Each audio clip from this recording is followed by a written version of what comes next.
नमस्कार मित्रों, स्वागत है आप सभी मित्रों का हमारे YouTube चैनल यह नियमी कॉर्नर में। आज के वीडियो में हम जिस टॉपिक को लेके आए हैं वो है पश्चिमी घाट की नदियाँ, या फिर इसे अन्य शब्दों में अगर हम बांधने की कोशिश करें तो वह है भारत में पश्चिम की ओर बहने वाली नदियाँ, यानी ऐसी नदियाँ जो ईस्ट से वेस्ट की ओर फ्लो होती हैं। ऐसी नदियाँ आपको दो प्रमुखता से आपने बहुत याद कर रखी हैं, बचपन से याद कर रखी हैं, जिनमें एक है नर्मदा और दूसरा है ताप्ती।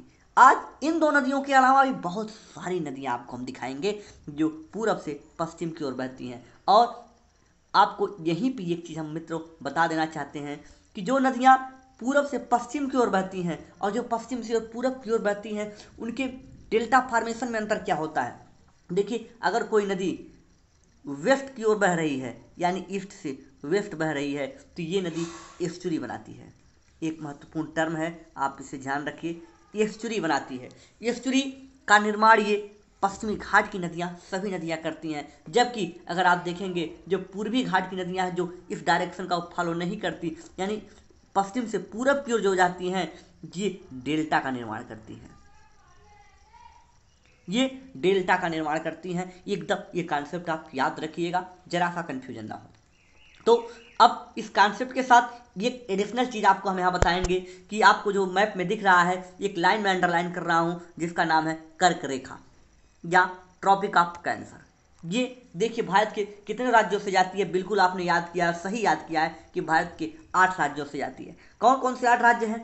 पहला है गुजरात, और आगे देखें और कौन से 8 राज्य हैं, तो दूसरा अगर आप देखेंगे तो आपको मिलेगा वो है राजस्थान। मैप में बड़ा कर देते हैं।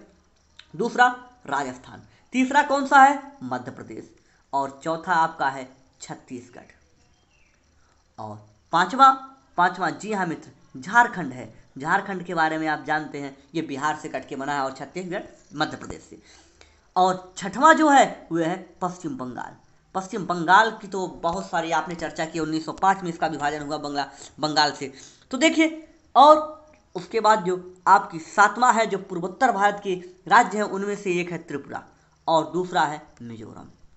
यानी ये टोटल 8 राज्य हैं, टोटल 8 स्टेट हैं जहाँ से हमारी कर्क रेखा ट्रॉपिक ऑफ कैंसर भारत में क्रॉस करती है। तो अब देखिए, इस क्रॉस करते के समय अगर आप देखेंगे तो कहीं ना कहीं नदियाँ इस कर्क रेखा को भी क्रॉस करती होंगी। कुछ नदी ऐसी होंगी जो एक बार इसको क्रॉस करके निकल जाएंगी, कुछ नदी एक बार ऐसे क्रॉस करने के बाद फिर वापस दूसरी बार आएंगी। तो ऐसी जो नदियां इन्हें 2 बार क्रॉस कर रही हैं, कहाँ कहाँ क्रॉस कर रही हैं एक बार देख लें। तो जो नदियां 2 बार क्रॉस कर रही हैं, एक बार ऐसे एक बार ऐसे, ये बहुत ही महत्वपूर्ण हो जाती है हमारे एग्जाम के दृष्टि से। आपने वर्ल्ड के परिप्रेक्ष्य में देखा है कि विषुवत रेखा कौन सी 2 नदी काटती है, 2 बार काटती है, कौन सी कैंसर को काटती है। ऐसे ही आप देखेंगे भारत के परिप्रेक्ष्य में कि भारत के संदर्भ में कौन सी ऐसी नदी जो कर्क रेखा को 2 बार काटती है, वो बहुत ही महत्वपूर्ण हो जाती है। और वो नदी है भारत में पश्चिम की ओर बहने वाली नदी। पश्चिम की ओर बहने वाली एक नदी है, जी हाँ दोस्तों, वो ना ही नर्मदा है और ना ही वो ताप्ती है। उस नदी का नाम है माही, वही जिसमें महेंद्र सिंह धोनी वाला नाम है, उस नदी का नाम है माही। तो आइए आज हम पश्चिमी घाट की नदियों को टॉपिक को अब एक नए सिरे से स्टार्ट करते हैं, जहां आप देखेंगे आज, लेकिन बता दें आज हमारी जो पश्चिमी घाट की नदियों में जो हमारी चर्चा होगी उसमें हम बात करेंगे आपसे पहले माही रिवर पे, माही के बाद हम बात करेंगे आपसे नर्मदा। जी हाँ, आप तो इससे बहुत परिचित हैं। फिर अरे बिल्कुल बताएंगे एक ऐसी भी नदी जिससे आप फिर परिचित होंगे, वो है ताप्ती। इससे भी आप बहुत परिचित हैं, इससे तो आया याराना आप दोनों का है, लेकिन कुछ ऐसी भी नदियां आपको मिलेंगी जिनसे आपका परिचय या तो कम है या फिर नहीं है। जैसे आपको मिलेगी मांडवी, या इसे महादई के नाम से भी जाना जाता है। फिर मिलेगी आपको जुआरी, या फिर आगे देखेंगे तो आपको मिलेगी शरावती। जी हाँ, इससे भी आप परिचित हैं। और उसके बाद आपको हम बात करेंगे केरल की 2 प्रमुख नदियों के बारे में, एक है पेरियार और दूसरी है भरतपुजा। तो इन नदियों को आज सीक्वेंस से हम टोटल कवर करेंगे। तो बिना किसी टाइम के बर्बाद किए हम शुरू करते हैं आज की पहले टॉपिक, जो पश्चिमी घाट की नदियां हैं, जिसमें हमारी बात होगी माही बेसिन से, माही रिवर में। देखिए, माही नदी को हम पहले आपको हाईलाइट करके दिखा दें तो नदी कहाँ से कहाँ फ्लो हो रही है। आपको दिख रही है मैप में माही प्रोजेक्ट है, यानी ये माही नदी पर ही बना है। तो आप देखेंगे ये नदी इस प्रकार से कुछ चल के ऐसे इधर से आते हुए यहाँ, ये जो आपको मैप में जो लोकेशन जिस तरह हमने दिखाया है, ये है माही नदी के बहने का एक बहाव। अब देखिए जो माही नदी है वो 2 बार काट रही है किसको, कर्क रेखा को। ये है आपकी कर्क रेखा, ये आपकी कर्क रेखा दिख रही है। आप देखेंगे कर्क रेखा जो है ये 2 बार क्रॉस कर रही है। 2 बार कहाँ कहाँ क्रॉस कर रही है अगर आप देखेंगे तो आपको मैप में स्पष्ट रूप से दिखाई दे रहा हो। एक लोकेशन जहाँ हमारा हाईलाइटर है यहाँ पे और दूसरा यहाँ पे, ये 2 बार क्रॉस कर रही है। आपने स्पष्ट रूप से आपको दिख रहा होगा कि ये 2 बार, एक बार यहाँ क्रॉस कर रही है, एक बार यहाँ। किसको क्रॉस कर रही है, कर्क रेखा को। तो माही नदी की सबसे महत्वपूर्ण विशेषता ये है कि यह कर्क रेखा को 2 बार काटती है। भारत में एकमात्र ऐसी नदी है, ओनली वन रिवर है जो कर्क रेखा को 2 बार क्रॉस करती है, 2 बार काटती है। एक बार ये उत्तर की ओर बढ़ते समय काटती है, उसके बाद उत्तर से जब ये दक्षिण की ओर वापस आती है या दक्षिण पश्चिम की ओर वापस आती है तब एक बार ये काटती है। लेकिन ये घटना दोनों बार ये आपके किस राज्य में करती है, गुजरात में करती है। अगर आप देखेंगे तो ये नदी जो है ये गुजरात में 2 बार किसको काटती है, कर्क रेखा को काटती है। कौन सी नदी, माही, नाम याद रखिएगा माही। ये जो मैंने शैडो दिखाया हाईलाइटेड, ये आपके कर्क रेखा का क्षेत्र है। आप देख रहे हैं इसमें ये नदी बह रही है ऐसे और ये 2 बार काट रही है। यहाँ से इतनी बातें अगर स्पष्ट हैं तो अब माही नदी की डिटेल के बारे में हम आपसे बात करते हैं। आप इस मैप में देखें, आपको माही नदी ये दिख रही है। अच्छा कर्क रेखा दिखा दे, कर्क रेखा ये दिख रही है आपको, ये है ट्रॉपिक ऑफ कैंसर। और आपको माही नदी आपको दिखा दे, माही नदी ये दिख रही है, ये माही नदी है। आप देख रहे हैं माही नदी 2 बार काट रही है किसको, कर्क रेखा को। इस नदी की जो लंबाई है, इस नदी की जो लंबाई है, जी हाँ मित्रों लंबाई की बात कर रहे हैं, लंबाई है 583 किलोमीटर। ये इसका जो उद्गम है, उद्गम स्थल अगर आप देखेंगे तो ये जो क्षेत्र है, ये जो राज्य है ये है एमपी, यानी ये मध्य प्रदेश से निकलती है। मध्य प्रदेश में कहाँ से, जी हाँ बिल्कुल बताएंगे, मध्य प्रदेश में ये निकलती है थार जिले से। कौन सा जिला, थार जिला। थार जिला जो है ये, या थार कहें, कुछ यहाँ पे धार भी मिलता है, ये निकलती है थार जिले या धार जिले से। और ये आप देखेंगे ये जो भाग है ये विंध्याचल पर्वत का भाग है। कौन सा, विंध्याचल, विंध्याचल पर्वत के थार जिले से निकलती है और जाके कहाँ गिरती है अगर आप देखेंगे तो खंभात की खाड़ी में गिरती है। ये जो लोकेशन है गल्फ ऑफ खंभात है, आप देख रहे होंगे गल्फ ऑफ खंभात या खंभात की खाड़ी में ये नदी जाके गिरती है। ये जो टोटल एरिया है गल्फ ऑफ खंभात का है, यानी ये खंभात की खाड़ी में गिरती है। और यानी इसकी कुछ महत्वपूर्ण जो विशेषताएं हमारे सामने आई, कौन कौन सी हैं, जल्दी करेंगे थोड़ी सी देखिए। पहली हमने बताया ये नदी 2 बार कर्क रेखा काटती है। दूसरी हमने बताई कि ये थार जिले से निकलती है, कहाँ से, एमपी के। फिर हमने आपको क्या बताया कि खंभात की खाड़ी में गिरती है। फिर हमने आपको क्या बताया, इसका उद्गम स्थल जो है थार विंध्याचल है। इतनी ही आपको चीज़ जाननी है। एक चीज़ महत्वपूर्ण और जाननी है कि कितने राज्यों से होकर बहती है। तो आप देखें, पहला राज्य एमपी, दूसरा राजस्थान और तीसरा गुजरात। ये भारत के 3 राज्यों में बहती है, मध्य प्रदेश, राजस्थान और गुजरात में। इतनी चीज़ें अगर आप जानते हैं तो इस नदी के बारे में मोर देन सफिशिएंट है। यहाँ से अगर हम आगे चलें तो अब हम बात करेंगे अपनी सुप्रसिद्ध नदी जिसे आप परिचित हैं, जो पश्चिम की और वेस्ट फ्लोइंग रिवर है, उसका नाम है नर्मदा। हमारी आज बात होगी आपको दूसरी नदी नर्मदा के बारे में। नर्मदा एक बहुत ही महत्वपूर्ण नदी है, या ये सबसे बड़ी नदी है जो पश्चिम की ओर बहती है। भारत में पश्चिम की ओर बहने वाली सबसे बड़ी नदी है। अगर देखें तो इसका एक महत्वपूर्ण अन्य नाम एक मिलता है, रेवा। ध्यान रखिएगा, एक इसे रेवा के नाम से भी जाना जाता है। ये ओवरऑल भारत में 5th सबसे बड़ी रिवर है, अगर देखा जाए दक्षिण भारत में ये तीसरी सबसे बड़ी नदी है। तीसरी किन किन के बाद अगर देखें इनसे, यानी 2 बड़ी नदियां और हैं, एक है गोदावरी और एक है कृष्णा। यानी कृष्णा और गोदावरी को छोड़कर ये दक्षिण भारत की सबसे बड़ी नदी है। तो आगे अगर हम एक चीज़ और देखें यहीं पे तो आप पाएंगे इस नदी के बारे में,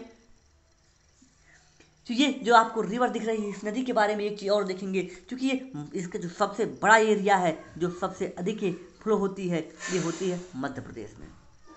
किस राज्य में, ये होती है मध्य प्रदेश में। मध्य प्रदेश में ये जब फ्लो होती है, मध्य प्रदेश में ये जो फ्लो होती है सबसे अधिक, यानी मध्य प्रदेश की जो इकोनॉमी है इसी के ऊपर आधारित है। इसी के ऊपर आधारित है, इसलिए इसे मध्य प्रदेश की जीवन रेखा कहते हैं। मध्य प्रदेश की जीवन रेखा के नाम से इस नदी को जाना जाता है। अगर देखें कितने राज्यों से होकर बहती है, बिल्कुल जानना बहुत ही महत्वपूर्ण है कि पहला राज्य आपको दिख रहा होगा गुजरात। अच्छा, बिल्कुल बिल्कुल आपका प्रश्न जायज़ है कि एक बार हम इसे हाईलाइट कर दें तो आपको अच्छी तरह चीज़ें दिखेंगी। बिल्कुल करते हैं, हम रेड कलर से करेंगे हाईलाइट। ये है रिवर आपकी, ये आपको दिख रहा होगा मैप में कि ये है नदी। कहाँ पे है ये जो फ्लो हो रही है। अब देखें कितने कितने राज्यों से होकर बहती है ये, तो देखिए ये नदी जो बह रही है, टोटल 3 राज्य मिलेंगे आपको। पहला, ये छत्तीसगढ़ में भी हल्की सी जाती है, क्योंकि अमरकंटक की जो चोटी है वो एमपी और छत्तीसगढ़ के बॉर्डर पे है। तो अच्छा, इसका उद्गम स्थल कहाँ पे है, हमने बता दिया अमरकंटक है।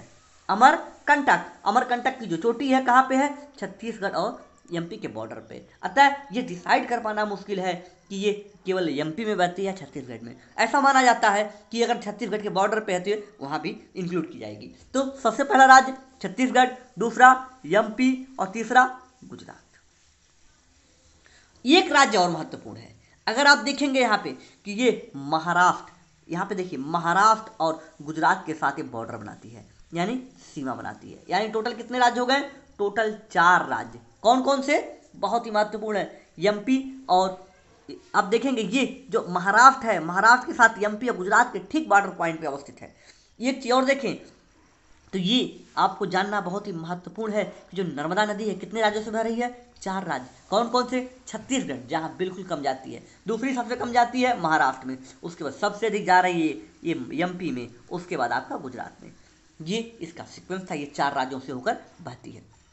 अब यहाँ से एक चीज और देखें तो ये एक भ्रंश में बहने वाली नदी है। किसमें बहती है, भ्रंश में। देखिए आपको दिखाते हैं किसमें बहती है, ये भ्रंश में। भ्रंश मीन्स होता है दरार।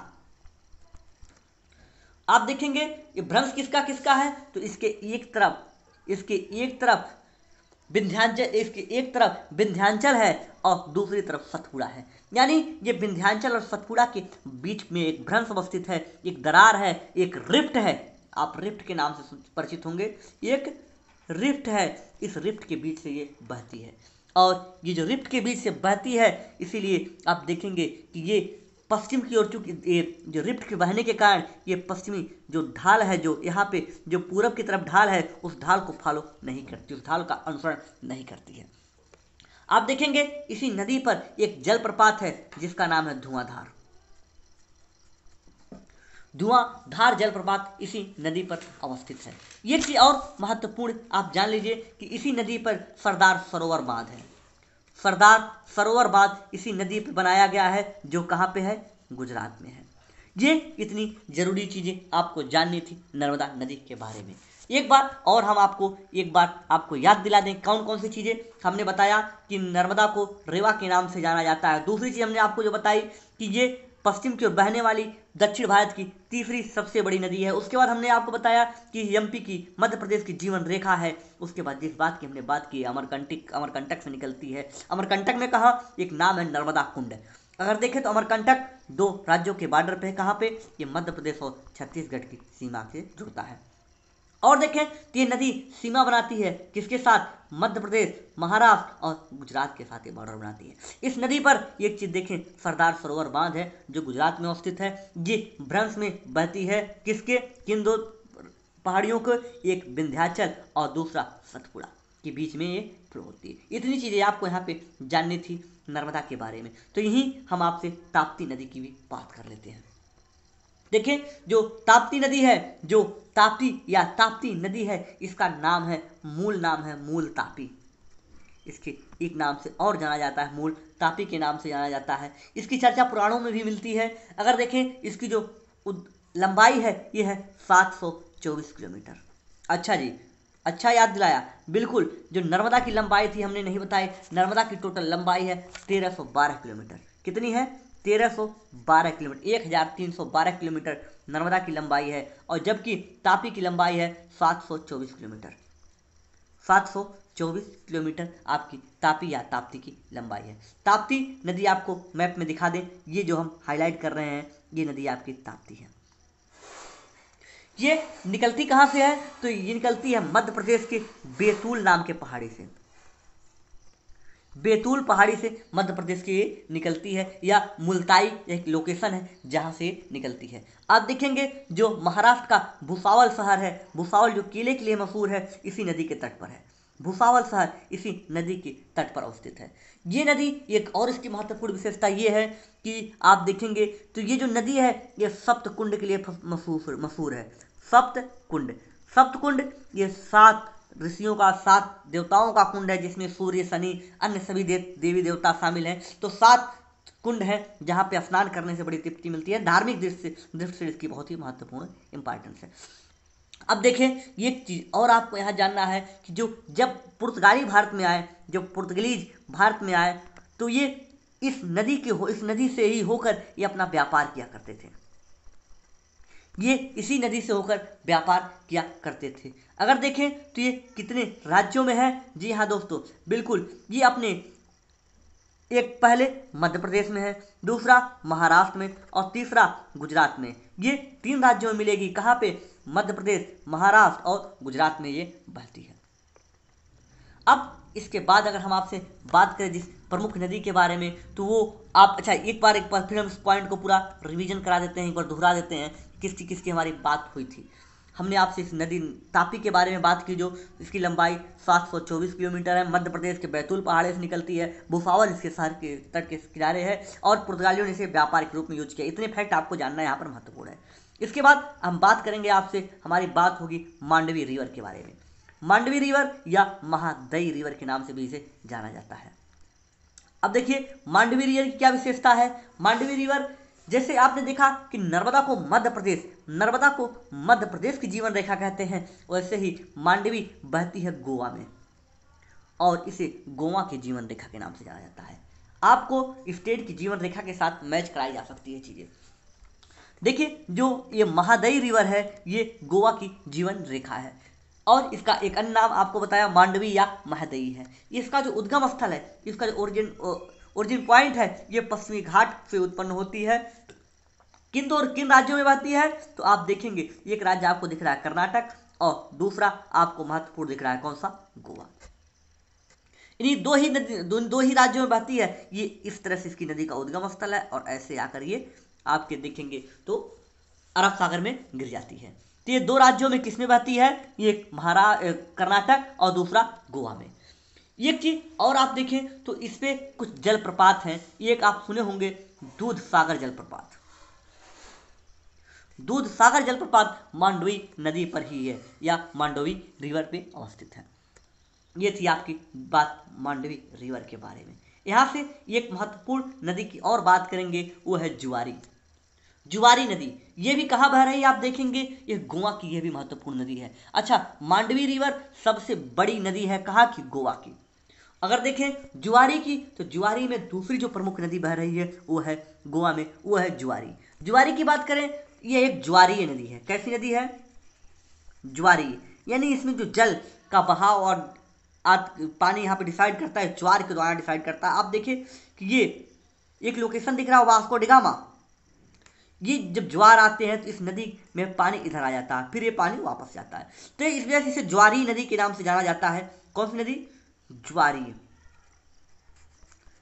आपको पता है कि दिन में 24 घंटे में हर दिन में 2 बार ज्वार आते हैं, इसकी हम बात करेंगे आगे। तो देखें कि जो ज्वारी है और जो मांडवी है, ये दोनों फाइनली एक दूसरे से आकर मिल जाती हैं। कहाँ पे मिल जाती हैं? जी हाँ, जब मुहाना बनाती है तो अरब सागर में एक दूसरे से मिल जाती हैं। इसके तट पर आप देखें वास्को डिगामा बंदरगाह अवस्थित है और देखिए जो मामुरगांव जो बंदरगाह है वो भी यहीं पे अवस्थित है, इसी के तट पर। ठीक है मित्रों, ये थी आपसे डिटेल बात हमारी मांडवी रिवर के बारे में। तो आइए जितनी हमने चर्चा की पहले उसकी पीपीटी देख लेते हैं, उसके बाद हम फिर आपसे बात करेंगे शरावती, पेरियार और भरत पूजा के बारे में। तो पहले हम पीपीटी देखते हैं। हमने सबसे पहले माही नदी की बात की। माही नदी की लंबाई 583 किलोमीटर है। एमपी के धार से उद्गम स्थल है, विंध्याचल पर्वत में और भाग है, खंबात की खाड़ी में जाके गिरती है और भारत की एकमात्र नदी है जो कर्क रेखा को 2 बार काटती है। ये लाइन आप अपने जबान पे याद रखिएगा कि भारत की एकमात्र नदी है जो कर्क रेखा को 2 बार काटती है। नर्मदा के बारे में आपको जो जानना है, 1213 किलोमीटर लंबी है, रेवा के नाम से जानी जाती है। पश्चिम की ओर बहने वाली दक्षिण भारत की ये तीसरी नदी है, तीसरी सबसे बड़ी नदी और पूरे भारत में पांचवी सबसे बड़ी नदी है। एमपी की जीवन रेखा के नाम से जानते हैं। इसका उद्गम स्थल अमरकंटक नर्मदा कुंड से होता है और ये जिन राज्यों में बहती है, मध्य प्रदेश, गुजरात, महाराष्ट्र, इसके सिवा एक राज्य और जहाँ से उद्गम स्थल होता है जो विवादित है या डिस्प्यूटेड है, अपना एरिया कम ज़्यादा करती है, अमरकंटक की पहाड़ी। ये दरार से होकर बहती है, रिफ्ट वैली से होकर बहती है, कौन से विंध्याचल और सतपुड़ा के बीच। इसी पर धुआंधार जलप्रपात स्थित है। इतनी चीज़ें अगर आपको हो गई तो आप बात करेंगे हम तापी नदी के बारे में, जिसकी हमने चर्चा की। इसकी लंबाई 724 किलोमीटर है, बैतूल पहाड़ी से निकलती है जो मुल्ताई के नाम से जाना जाता है। भुसावल शहर इसी नदी के किनारे है और सप्तकुंड स्नान स्थल इसी नदी पर है। पुर्तगाली इस नदी का व्यापार के रूप में यूज किया करते थे। ये आप देखेंगे जहाँ अपने उद्गम स्थल के अलावा यानी एमपी जहाँ से उत्पन्न होती है, उसके अलावा गुजरात और महाराष्ट्र से होकर बहती है। अब देखिए मांडवी रिवर की बात की, जो गोवा की जीवन रेखा है, 77 किलोमीटर लंबी नदी है। इसे महादई के नाम से भी जाना जाता है। इसका उद्गम स्थल पश्चिमी घाट है। ये गोवा और कर्नाटक से होकर बहती है। दूध सागर वज्रपोहा जलप्रपात इसी नदी पर अवस्थित है। इतनी चीज़ें अगर आपने देख ली है तो यहाँ से हम आगे चलेंगे तो आपसे हम बात करेंगे एक नदी और जुआरी नदी के बारे में। जुआरी नदी की हमने आपसे चर्चा की थी, तो जुआरी नदी देख लेते हैं। देखिए जुआरी नदी जो है ज्वारी नदी है। जुआरी का मतलब ही होता है ज्वारी, ये ज्वारी का बिगड़ा हुआ रूप है। जुआरी ज्वारी है, जुआरी इस ज्वारी है, इसी का बिगड़ा हुआ रूप है जुआरी नदी। यानी इसका एक अन्य नाम है अघनासनी, इसे अघनासनी के नाम से भी जाना जाता है। लेकिन ये ज्वारी नदी होने के कारण इसे जुआरी जुआरी लोग कहना वहाँ लोकल भाषा में शुरू कर दिए और इसे उसी नाम से मशहूर। गोवा में जुआरी और मांडवी नदी एक साथ मिलकर मुहाना बनाती है और जुआरी नदी के शहर तट पर अवस्थित है वास्को डी गामा बंदरगाह। अगर देखें मार्मुगांव बंदरगाह भी इसी नदी के तट पर अवस्थित है। एक प्रमुख नदी जो कर्नाटक राज्य में बहती है जिसका नाम है कर्नाटक शरावती और ये इसका उद्गम स्थल है अम्बु तीर्थ और इसी पे जोग जलप्रपात या गोरसप्पा जलप्रपात अवस्थित है जो भारत का सबसे ऊंचा जलप्रपात है। तो इतनी चीज़ें अगर आपको पीपीटी में आ गए तो हम यहाँ से बात करेंगे अब केरल की दो प्रमुख नदियों के बारे में। वो कौन कौन सी नदी हैं? जी हाँ मित्रों, उन दोनों नदियों का नाम है पेरियार और भरतपुजा। तो आइए शुरू करते हैं उन दो नदियों के बारे में। आइए चलते हैं हम अपने केरल के मैप में। केरल का मैप आपको दिख रहा होगा, हम थोड़ा सा जूम भी कर देंगे इस मैप को आपकी सुविधा के लिए, क्योंकि सुविधा बहुत ही जरूरी चीज़ है। ये अगर आप देखें तो ये आपको यहाँ पे दो नदियाँ दिख रही होंगी, दो प्रमुख रिवर आपको दिख रहे होंगे। एक आपको यहाँ पे दिख रहा होगा पेरियार, ये आपको पेरियार दिख रहा है और ये आपको दिख रहा है भरतपुजा, यानी भरतपुजा नदी हुई है। तो आप देखिए इन दोनों जो एक महत्वपूर्ण आप यहाँ पे देख लें कि यहाँ पे देखिए अस्थामुड़ी झील है और यहाँ पे देखिए क्यामकुडलम झील है और यहाँ पे बेम्बनाद झील है। तो बेम्बनाद झील एक महत्वपूर्ण लोकेशन यहाँ पे है जिसके बारे में भी हम आपसे बात करेंगे। तो इतनी चीज़ें अगर आपको मैप में दिख गई तो अब इनके बारे में हम चर्चा शुरू करते हैं। देखिए हमारी बात आपसे चल रही थी कि पेरियार नदी पर। सबसे पहले आपसे हम भरतपुजा नदी पर बात करेंगे कि ये किस राज्य में बहती है। तो आपको निसंदेह इसे बताने की जरूरत नहीं है, ये है केरल राज्य में, क्योंकि आप मैप में इतनी चीज़ें तो देख ही रहे हैं। ये केरल राज्य की एक प्रमुख नदी है। दूसरी चीज, ये नदी का जो नामांकन है, ये नदी भरत नाम के जो राजा हुआ करते थे उन्हीं के नाम से ये नदी का नाम भरतपुजा के नाम से जाना जाता है। यानी इसका जो अर्थ होता है ये होता है भरत की नदी, या कुछ किताबों में मिलता है भारत की नदी। अगर आपसे किसी से प्रश्न आ जाए कि भारत की नदी के नाम से जाना जाता है तो आप भरतपुजा को ही ट्रिक करेंगे, ठीक है। तो एक अन्य नाम इस नदी का है जिसे नीला नदी के नाम यानी ब्लू रिवर के नाम से भी इसे जाना जाता है।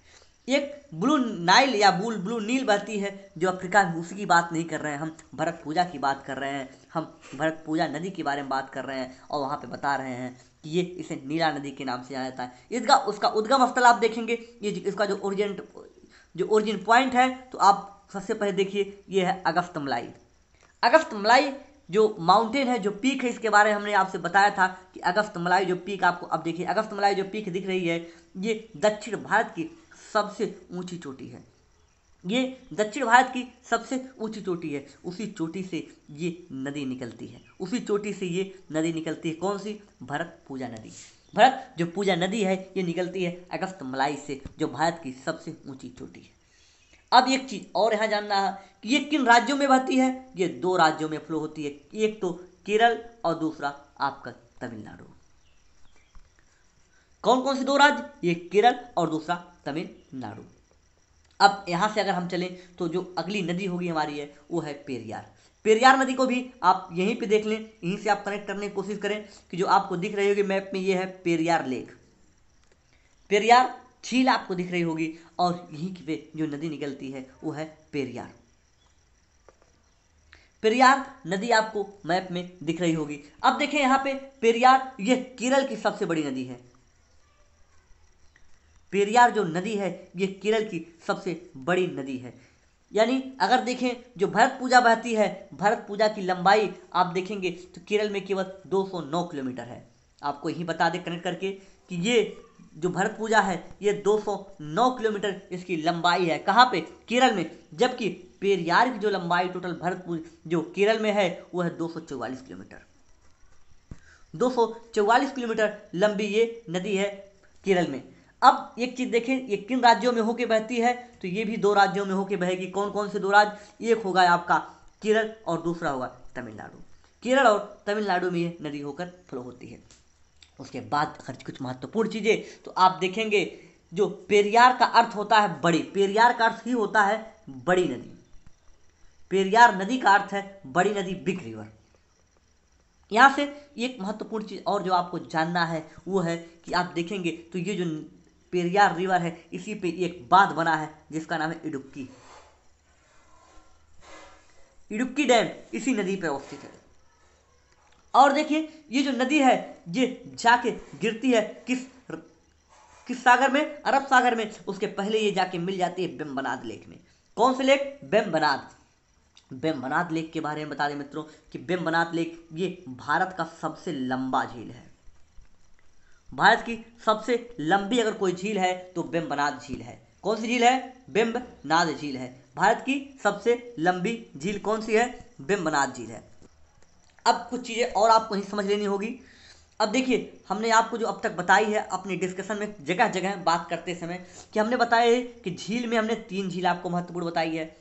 एक हमने सबसे बड़ी झील ओवरऑल बताई है हमने चिल्का। भारत की सबसे बड़ी झील कौन सी है? चिल्का। दूसरी चीज भारत की मीठे पानी की सबसे बड़ी झील हमने बताई है बूलर। और भारत की सबसे खारे पानी की झील हमने बताई है सांबर। आप देखेंगे जब चिल्का की हम बात कर रहे थे, जब ईस्टर्न घाट की नदियों की बात हमने की तो हमने आपको यहीं पे चिल्का को आपको दिखाया था और कनेक्ट किया था। उसके बाद जब हमारी बात हो रही थी आपसे सिंधु नदी तंत्र के बारे में तो हमने आपको बूलर झील के बारे में बताया था। उसके बाद सांबर झील जब हम थार के मरुस्थल पर चर्चा कर रहे थे तो हमने आपको सांबर झील के बारे में दिखाया था और वहाँ पे डिटेल की थी। अब आज जो हम बात कर रहे हैं सबसे लंबी झील के बारे में, वो चौथी झील जो महत्वपूर्ण है वो है आपकी बेम्बनाद। कौन सी है? बेम्बनाद। बेम्बनाद झील, ये बेम्बनाद झील केरल में है और इस सबसे लंबी नदी है। लंबी का मतलब इसकी जो लंबाई है ये इसकी जो लंबाई है, चौड़ाई आयतन में ज़्यादा नहीं है, ये एरिया में ज़्यादा नहीं है, ये लंबाई में ज़्यादा है। लंबाई में सबसे लंबी झील है। विश्व में सबसे लंबी झील देखेंगे तो एक झील है जिसका नाम है टंगनाइक झील। आप देखेंगे जब मैप में तो टंगनाइक झील आपको मिलेगी ये अफ्रीका में। टंगनाइका झील जो है वो विश्व की सबसे लंबी झील है। और विश्व की सबसे बड़ी झील हमने आपको बताया है कई बार, आज भी एक बार फिर बताएंगे कि कैस्पियन सागर विश्व की सबसे बड़ी झील है। सबसे बड़ी मीठे पानी की झील सुपीरियर झील है। तो ये चीज़ें आप विश्व वर्ल्ड के साथ और इंडिया के साथ कनेक्ट करके देख सकते हैं। अब अगर आप देखें तो बेम्बनाद हमने बताया कि भारत की सबसे लंबी झील है और अवस्थित कहाँ है? केरल में।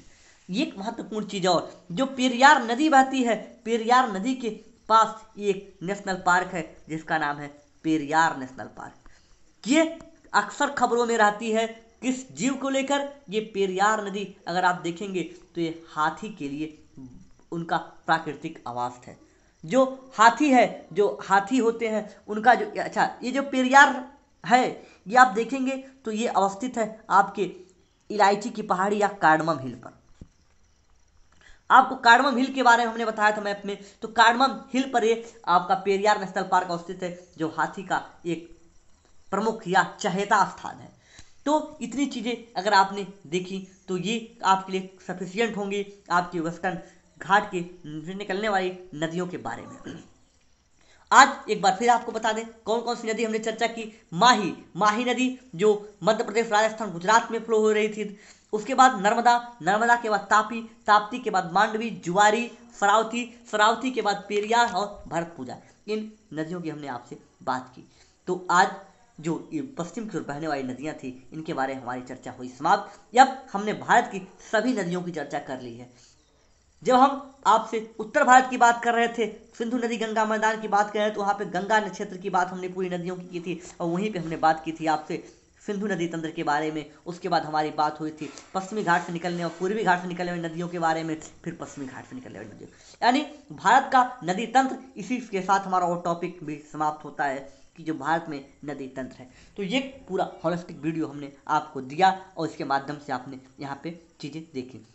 तो रुकेंगे आज हम अपने वीडियो में, यहीं पर मिलेंगे आपसे अगले वीडियो में। तब तक के लिए नमस्कार। लेकिन हाँ, आप पीपीटी में 2 नदियों की छुट्टी हुई थी, उसमें आप देख लें।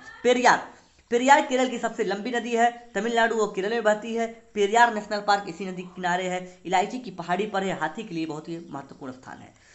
अच्छा, हाथी गज यात्रा के बारे में आपने सुना होगा। गज यात्रा सरकार का एक इनिशिएटिव है, उसके बारे में आप जानिएगा। और आप देखेंगे इनके लिए जो हाथी कॉरिडोर यानी एलिफेंट कॉरिडोर बनाए गए हैं, इनके बारे में आप पढ़िएगा जब आप पढ़ेंगे हमसे इकोलॉजी, या आप देखेंगे जब पर्यावरण की बात होगी। ये एक महत्वपूर्ण चीज़ और यहाँ पे जान लेना आपको आवश्यक है कि ये अक्सर यहाँ पे जो पेरियार जो क्षेत्र है, जो नेशनल पार्क है, यहाँ पे हाथियों को लेकर एक खबरों में बनी रहती है। हाथियों को कभी शिकार के लेकर, कभी हाथियों की विकास को लेकर, अन्य चीज़ों के लिए खबरों में अक्सर रहता है। अब खास करके आप देखेंगे ये द हिंदू में आता है। द हिंदू न्यूज़पेपर जो है उसमें ये अक्सर न्यूज़ इस नदी को लेकर, इस नेशनल पार्क को लेकर खबरों में बना रहता है। अब बात करेंगे आपसे भरत पूजा की डिटेल। भरत पूजा केरल में बहने वाली है, 250 किलोमीटर लंबाई है, 209 केरल में बहती है, 41 किलोमीटर तमिलनाडु में बहती है। और ये भारत की नदी के नाम से जाना जाता है। फिर नीला नदी नाम से अन्नामलाई के स्थान पर इसका उद्गम स्थल है। तो मित्रों, रुकेंगे आज हम अपने इसी वीडियो में यहीं पे। तो थैंक यू फॉर वॉचिंग। धन्यवाद मित्रों, थैंक यू। मिलेंगे आपसे अगले वीडियो में। जय हिंद, जय भारत।